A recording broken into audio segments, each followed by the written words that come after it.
삼성이 제시한 협상 조건은 모두 우리에게 불리한 조건들입니다. 가장 중요한 임금 인상에 대한 내용은 아예 포함조차 되어 있지 않습니다. 우리는 인도의 자존심을 걸고 끝까지 싸울 것입니다. 이제 삼성전자가 결단을 내려야 할 때입니다. 첸나이 삼성 공장 앞 한 노동자가 파업 현장에서 열띤 연설을 하고 있습니다. 파업에 참여한 노동자들은 흥분을 가라앉히지 못하고 있는데요. 이번 파업의 배경에는 어떤 사연이 숨겨져 있을까요? 한국 호랑이. 안녕하세요.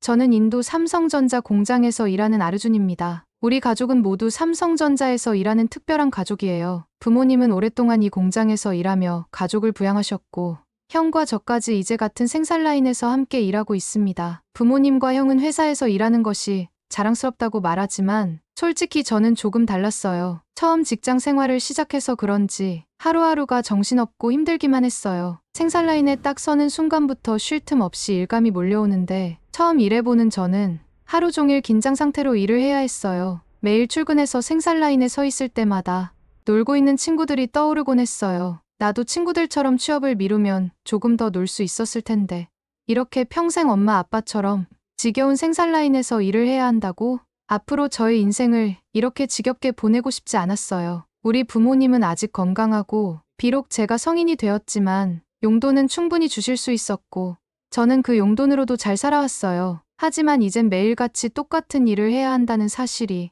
너무 억울했죠. 그래서 매일 저녁 퇴근할 때마다 친구들을 불러 하소연을 하곤 했죠. 그러나 친구들은 저의 이런 고민을 전혀 이해하지 못했어요. 오히려 삼성전자에 다닌다니 부럽다.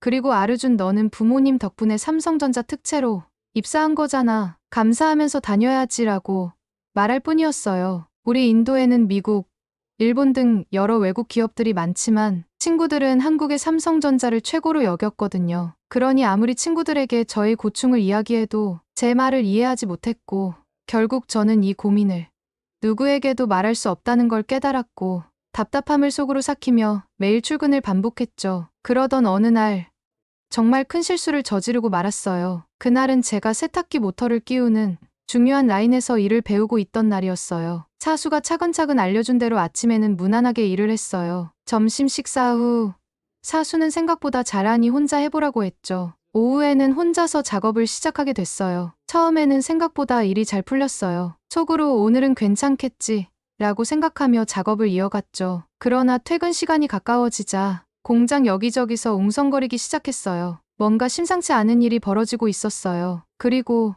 얼마 후 한국인 팀장님이 모든 생산 라인을 멈추게 했다는 소식이 들렸어요. 문제는 완료된 세탁기를 테스트하는 팀에서 세탁기 모터가 작동하지 않는다는 거예요. 다들 긴장한 상태에서 원인을 찾던 중 팀장님이 문제의 원인을 발견했습니다. 모터가 반대 방향으로 끼워졌네요. 팀장님은 차분하게 말씀하셨지만 제 가슴은 철렁 내려앉았어요. 그 모터는 제가 끼운 것이었어요. 잘못 끼운 모터 때문에 오늘 제가 작업한 세탁기들이 모두 폐기될 거라는 말에 너무 충격을 받았죠. 죄송한 마음에 연신 고개를 숙이며 죄송합니다.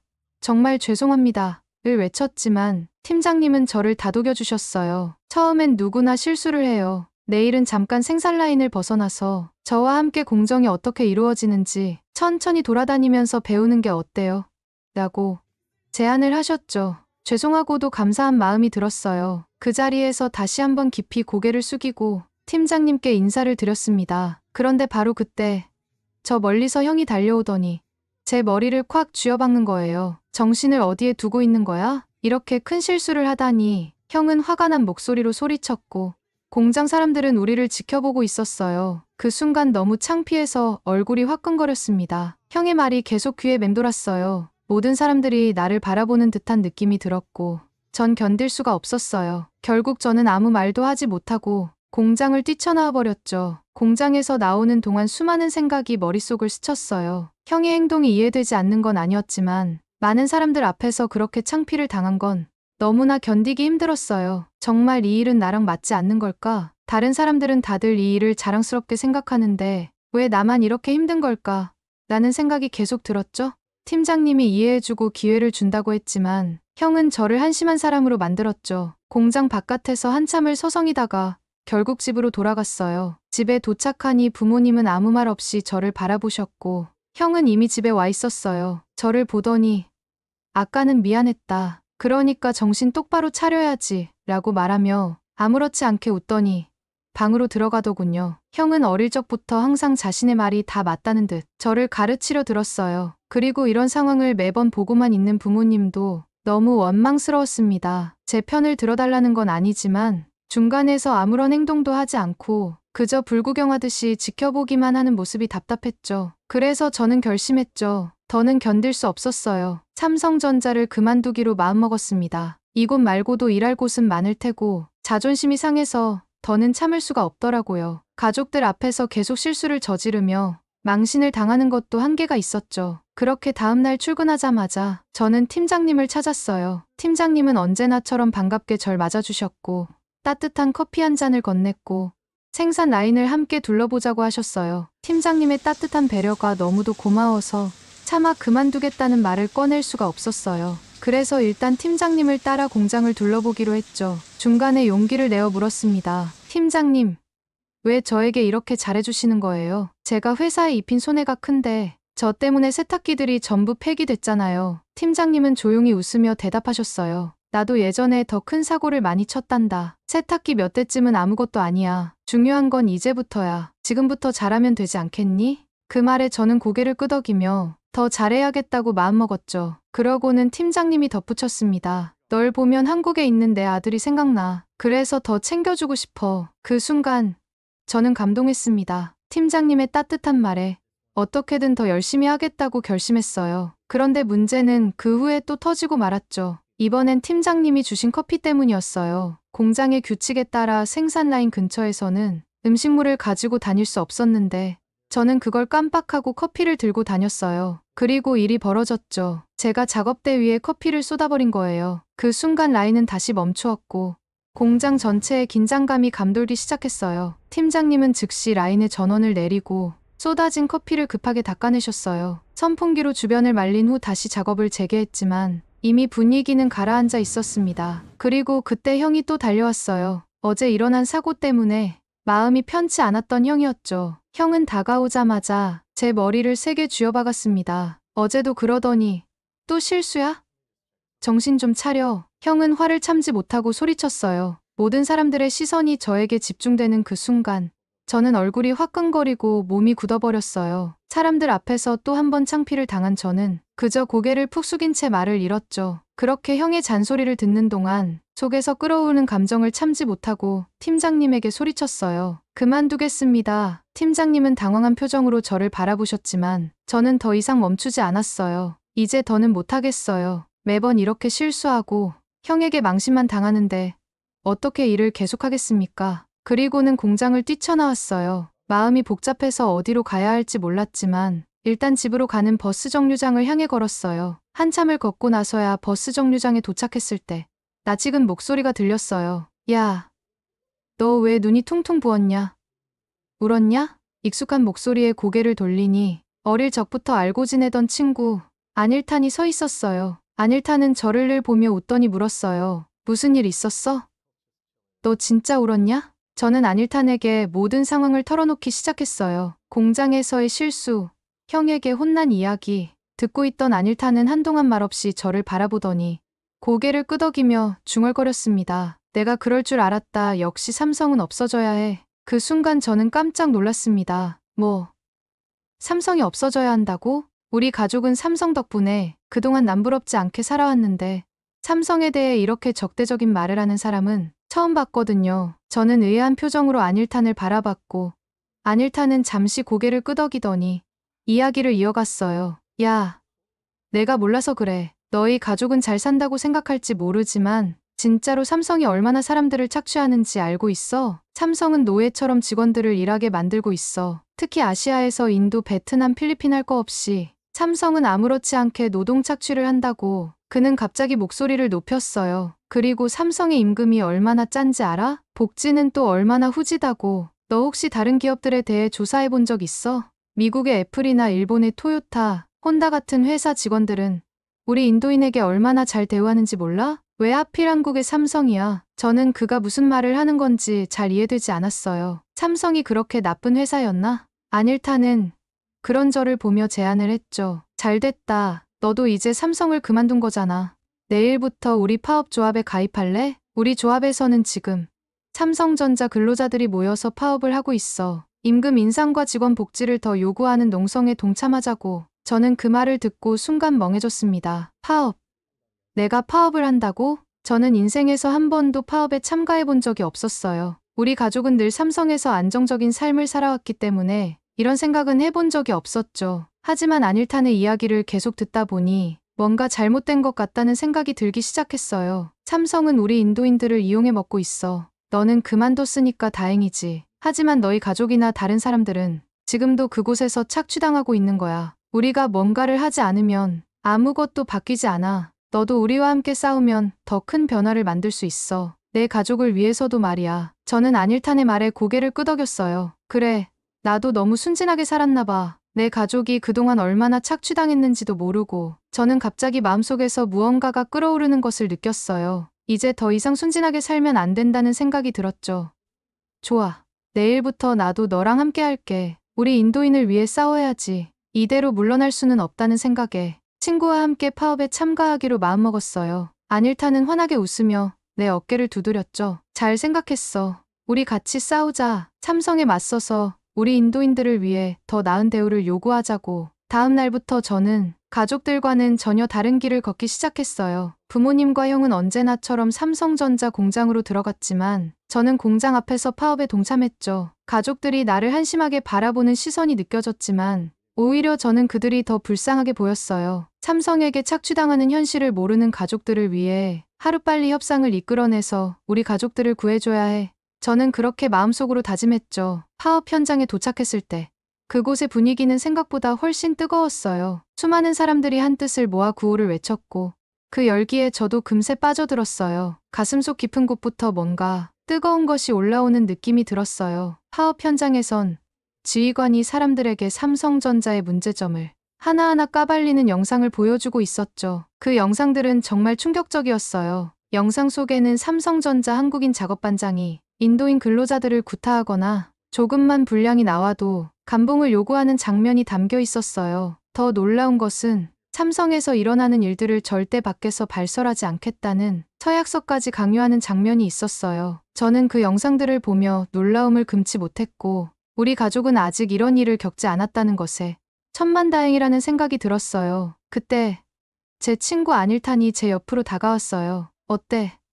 여기 정말 대단하지 않아? 그는 신이 난 듯 웃으며 제 어깨를 툭 쳤어요. 넌 그나마 일찍 현실을 깨달아서 다행이야. 우리 끝나고 밥 먹자. 내가 살게. 퇴근 시간이 다가오자 안일탄은 저에게 잠깐만 기다려줘 라며 이야기를 했고 저는 파업 현장의 지휘관 앞에 사람들이 길게 줄을 서 있는 모습을 보았죠. 줄을 선 사람들이 차례로 파업 지휘관에게 다가가 신원을 확인받고 봉투를 한 장씩 건네받고 있었어요. 그리고 봉투를 건네받은 사람들의 표정엔 웃음꽃이 활짝 피었죠.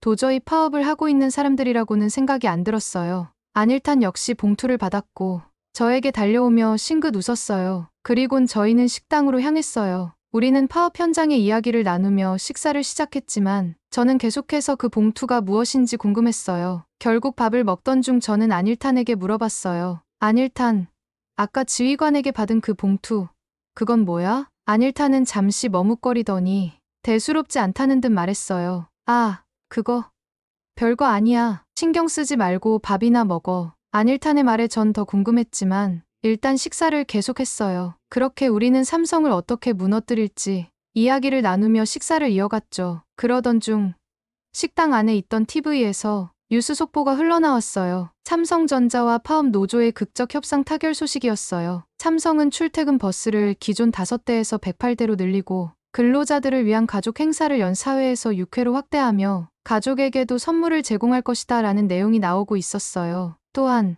삼성에서 근무하다 다치거나 사망할 경우 거액의 보상금을 지급하고 근로자들을 위해 더 많은 휴게실과 화장실을 설치하며 연간 휴가를 대폭 늘려주기로 했다는 조건도 제시됐죠. 갑자기 안일탄이 식탁을 3개 내려쳤어요. 이게 뭐야? 이렇게 빨리 타결될 거면 파업은 왜 한 거야? 안일탄의 얼굴은 분노로 가득 차 있었어요. 저는 당황해서 물었습니다. 안일탄, 왜 그래? 이 정도면 삼성이 많이 양보한 거잖아. 안일탄은 저를 쏘아보며 말했어요. 됐다. 됐어. 이 밥은 잘난 삼성전자 다니는 네가 사라. 나는 이제 일도 끊기겠네. 삼성전자 파업으로 돈 좀 벌어볼까 했는데 말이야. 뭐. 안일탄 너도 삼성전자 다니는 거 아니었어? 안일탄은 코웃음을 치며 대답했죠. 내가 삼성전자에 다니면 소원이 없겠네.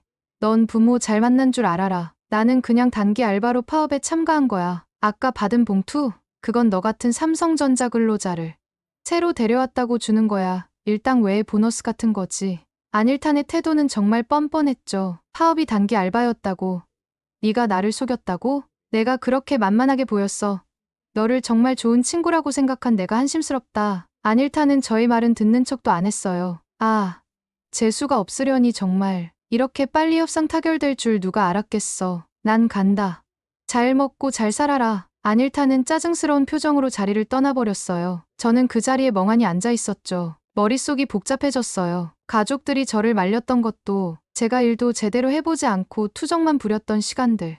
그리고 무엇보다 한국인 팀장님에게 너무 죄송한 마음이 들었어요. 그분은 언제나 저에게 기회를 주셨는데 저는 그걸 배신한 셈이었어요. 그렇게 한참을 식당에 앉아 생각했어요. 더 이상 안일탄 같은 사람에게 휘둘리면 안 된다는 생각이 들었고 저는 바로 집으로 달려갔어요. 그리고 가족들에게 내일부턴 다시 출근하겠다고 말했죠. 가족들은 놀라면서도 환영해 주었어요. 특히 형은 잘 생각했다 라며 나를 꼭 안아주었죠. 그러면서 말했어요. 한국인 팀장님이 널 엄청 찾으셨어. 너 걱정 많이 하셨나 봐. 그리고 내일부턴 꼭 출근하라고 말씀하셨어. 팀장님은 파업에 동참한 저를 끝까지 생각해주고 계셨다는 걸 깨달았어요. 가족들과 함께 출근하기로 결심했고 다음날 아침에 눈을 뜨는 순간부터 모든 것이 감사하게 느껴졌어요. 가족들과 함께 간단히 아침 식사를 하고 출근 버스에 올라타는 순간조차도 마음이 편안했죠. 그렇게 우리는 공장에 도착했어요. 그런데 공장 앞에서 저는 깜짝 놀라고 말았어요. 차에서 내리기 전부터 공장 앞이 시끄러웠거든요. 파업이 끝난 줄 알았는데 그게 아니었어요. 오히려 파업은 더욱 커져 있었어요. 공장 앞에는 수많은 사람들이 모여 시위를 벌이고 있었고 그 규모는 제가 마지막으로 봤을 때보다 훨씬 커져 있었어요. 저는 너무 놀라서 당황했고 급히 스마트폰을 꺼내어 뉴스를 찾아봤죠. 뉴스 기사에서는 파업 노조가 가장 중요한 임금 인상이 이루어지지 않았다며 여전히 파업을 유지하겠다는 강경한 입장을 고수하고 있다고 보도하고 있었어요. 그들이 요구한 조건은 3년 동안 50%의 임금 인상이었는데 이미 삼성전자의 임금은 인도 내 외국계 기업 중에서도 최고 수준으로 대우해주고 있는 상황이었죠. 거기서 더 올리라고 요구하다니 이건 말이 안 됐어요. 만약 삼성이 이 파업 때문에 인도에서 철수라도 한다면 그 상상만으로도 끔찍했습니다. 삼성전자에서 일하는 우리 가족의 미래는 물론 이 지역 경제 전체가 흔들릴 수 있다는 생각이 들었어요. 이 파업을 더 이상 방치할 수 없다는 생각을 했고 이제는 인도 정부가 개입해서 이 불법 파업 단체를 해산시켜야 한다고 생각했어요. 그렇게 버스에서 내리던 그 순간 저 멀리서 낯익은 얼굴을 봤어요. 바로 제 친구 안일탄이었어요. 파업 현장 한가운데서 기뻐 날뛰며 저에게 손을 흔들고 있었어요. 저는 그 모습을 보고 씁쓸한 마음이 들었어요. 안일탄이 기뻐하는 이유는 뻔했죠. 안일탄은 파업이 더 커질수록 파업단체에서 받는 돈이 늘어나니까요. 저는 그런 안일탄과 파업단체를 보며 처음으로 애사심이라는 감정이 들었어요. 이제는 삼성을 지켜야 한다는 생각이 들었고 안일탄처럼 삼성을 공격하는 사람들은 오히려 제가 나서서 막아야 한다고 생각했어요. 삼성이 있어야 우리 가족이 있고 이 지역이 살아남을 수 있다는 걸 깨달았어요. 저는 앞으로 더 열심히 일하고 삼성을 지키기 위해 노력해야겠다고 다짐했죠. 그렇게 저는 회사에 도착하자마자 팀장님을 제일 먼저 찾아가 죄송하다고 연신 고개를 숙였어요. 다시는 이런 일이 없을 거예요. 정말 죄송합니다. 하지만 팀장님은 마치 아무 일도 없었던 것처럼 저를 꼭 안아주셨고 괜찮아. 이제 열심히 해보자. 라며 저를 다독여 주셨습니다. 그 순간 저는 너무 감사했고 팀장님이 내게 베푼 배려에 감동하지 않을 수 없었어요. 더 놀라운 사실은 그 다음에 밝혀졌죠. 제가 무단으로 출근하지 않았던 날들을 팀장님이 병가로 처리해 주셨다는 거였어요. 저희 퇴사를 막고 계속 지켜봐 주셨던 겁니다. 이 사실을 알게 된 순간 저는 눈물이 왈칵 쏟아졌어요. 너무나 감동한 나머지 그 자리에서 펑펑 울고 말았죠. 그동안 팀장님이 나를 지켜주시고 저를 믿어주셨다는 사실이 너무 고마웠어요. 그리고 저는 같은 팀원들 앞에서도 다시 용서를 구했어요. 하지만 그들은 웃으며 말했죠. 넌 아직 어리니까 그럴 수 있어. 이제 다시 힘내서 열심히 해보자. 이제 더 이상 실수하지 않고 팀에 도움이 되는 사람이 되겠다고 다짐했어요. 그날 이후 저는 마음을 다잡고 세계 최고의 직장에서 일한다는 자부심을 갖게 되었어요. 매일매일 생산 라인에서 열심히 일하면서 한 번도 가본 적 없는 한국에 대한 감사한 마음이 점점 커졌죠. 삼성전자와 한국인 팀장님 덕분에 저는 한국을 사랑하게 되었어요. 언젠가는 꼭 한국에 가보고 싶다는 꿈도 생겼어요. 삼성전자는 나에게 단순한 직장이 아니라 실수를 딛고 다시 일어설 수 있게 해준 소중한 곳이었죠. 저를 더 성장시켜준 삼성전자, 그리고 한국 사랑합니다. 이상 여기까지 인도의 아르준의 이야기였습니다. 재미있게 들으셨나요? 재미있게 들으셨다면 좋아요와 댓글로 응원 부탁드려요. 여러분의 댓글 하나가 영상 제작에 크나큰 힘이 됩니다. 지금까지 시청해주신 구독자 여러분, 고맙고 사랑합니다. 좋아요 누르시고 호랑이 대박 기운 받아가세요. 한국 호랑이